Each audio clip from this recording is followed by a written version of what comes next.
Hello, friend. I hope you are well.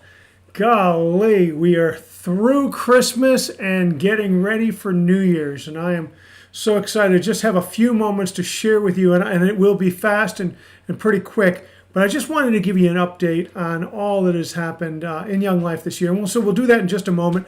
But I want to begin our time by just hoping that you had a good Christmas and a enjoyable time with your family and friends.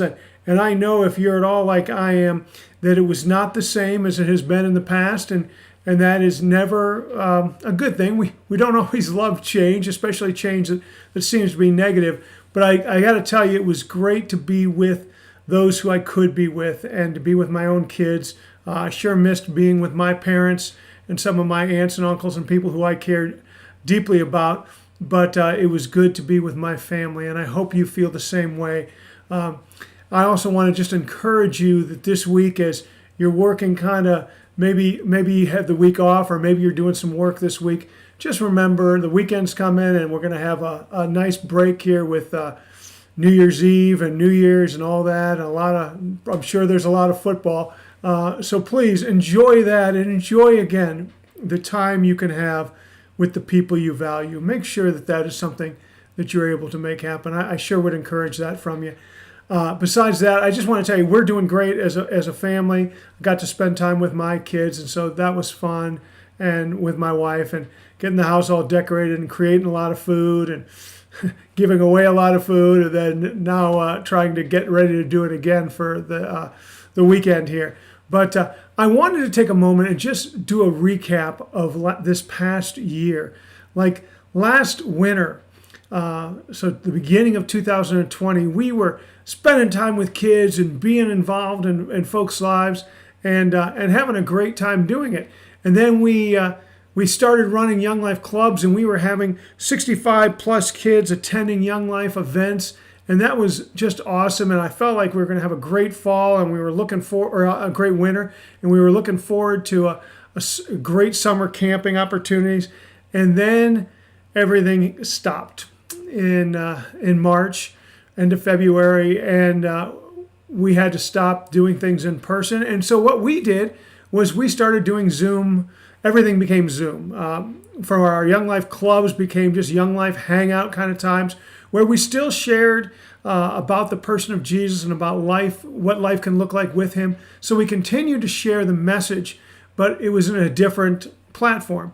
We also had campaigners, which is our small group, more Bible study oriented time. We had that, and we did that on Zoom, as well as our leaderships were on Zoom, working with our leaders and trying to help them.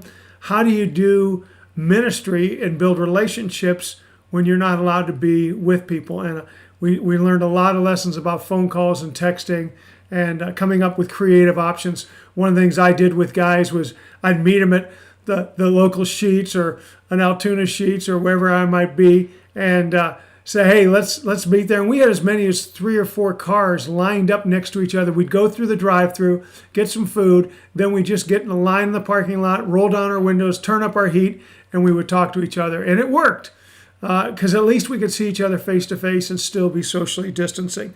When COVID really started to loosen up, or at least the controls of it did, in June, we were able to start running meetings again. So I think it was around June 9th. And we started hanging out with kids again, and we were doing outside activities as long as we were under 250, which we were able to do. And we started running weekly, a hybrid of what would be Young Life Club and kind of campaigners together. And we were having it at different people's homes and at my place, and just hanging out outside, having a fire, enjoying s'mores, enjoying hot dogs, enjoying hamburgers.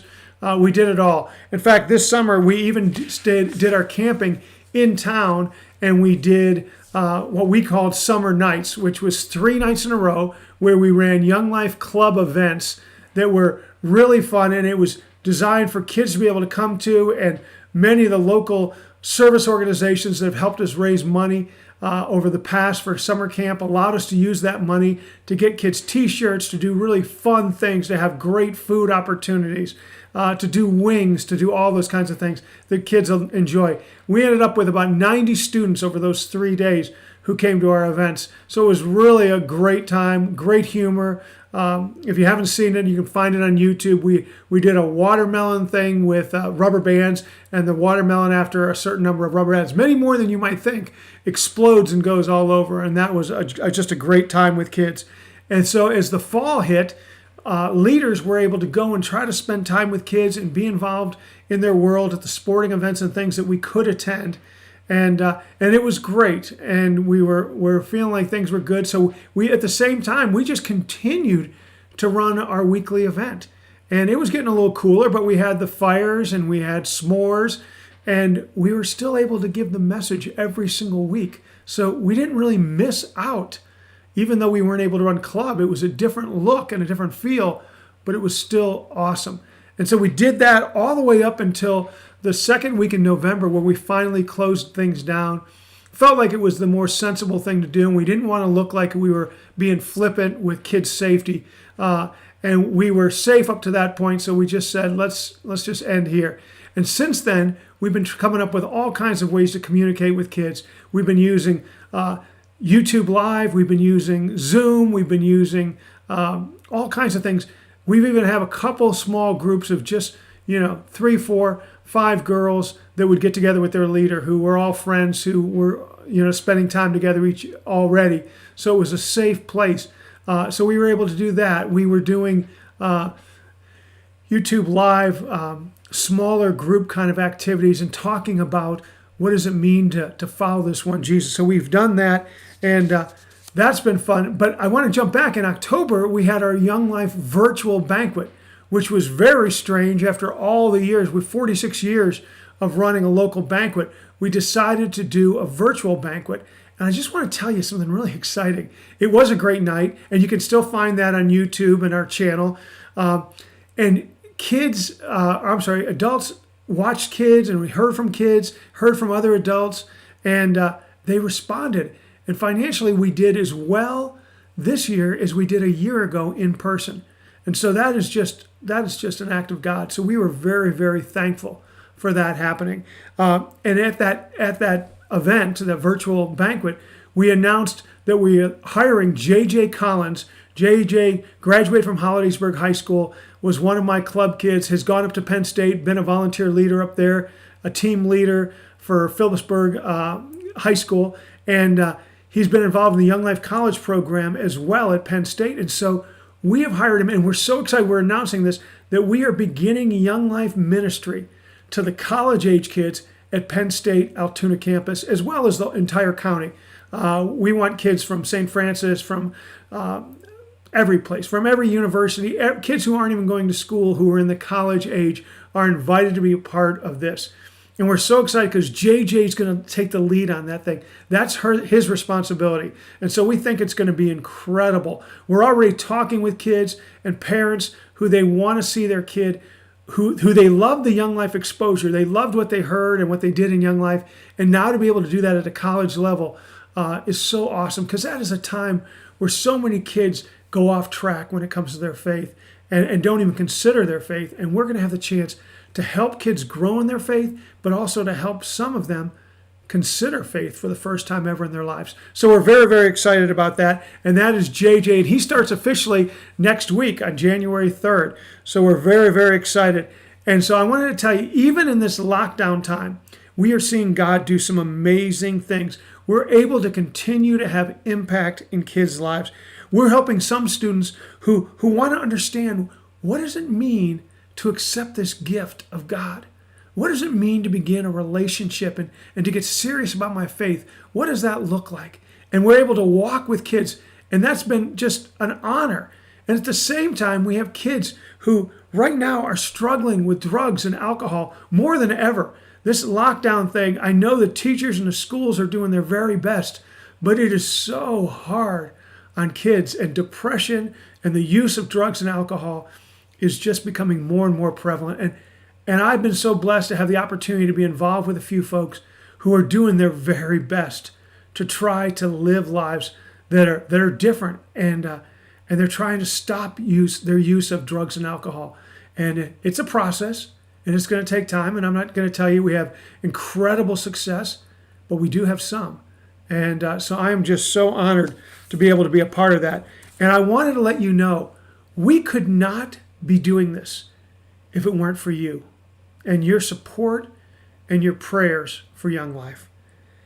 You are enabling us to go do what we love to do, and that is be with kids. But you are enabling us by your gifts and your support to be able to reach into the lives of kids and be able to love them and care for them and be there when they need us. I go to 2 or 3 or maybe even 4 times a week. I am meeting with kids either one-on-one or parking our cars next to each other and having a chance to just share about life and faith and what it means to follow Christ. That's because of you that I'm able to do that. So I want to ask you, if you are able and willing to extend a year-end gift before January 1st, that would be incredible. And what I would encourage you to do is you can contact me at this number, and I would be happy to tell you what steps we have to go through, either to get a check in time or to be able to do this with a credit card. But if you'd like to give a gift at the end of the year, that would be incredible. Right now, we have had a great year. We're looking ahead before our fiscal year ends next October 1. And right now, we're about $20,000 behind. We would love to have you be a part of that. So if you're able to and willing to, please consider any gift of any amount would make a huge difference as we get closer and closer to that goal. So thank you so much. It allows us to continue to share the message. I want to encourage you too, if you are interested, you can subscribe to Young Life in Central PA on YouTube and follow me on Facebook. And we will be continuing to do things for kids as well as for adults, but basically for kids. And you're welcome to watch and see what is happening in the lives of kids. What are we sharing with kids? It'll be a chance for you to get a sneak look at what we're doing. So I wanted to tell you thank you for all of the gifts we have received so far this year and all the blessings we have received. And I just want to thank you for your support. I want to ask you to please pray for our leaders. We need more leaders. We need more adults to come alongside of us. Would you pray about how you could be part of our team and help us make eternal differences in the lives of kids? It's really going to be an exciting year. As we go from junior high to college-age students, we need your help and your support. Friends, have a wonderful, wonderful New Year's. And I'm just praying that 2021, that things start to change and we're able to get back together with kids and to love them the way we intended to do and how God intended us to do it. But we also know that God is in control even in the midst of this. And so whatever you're going through, remember that. God is never surprised. God is never surprised. And He is here with us. Thank you, friends. Have a wonderful evening. Thank you for the time you've spent here with us. And we wish you the very best. God bless.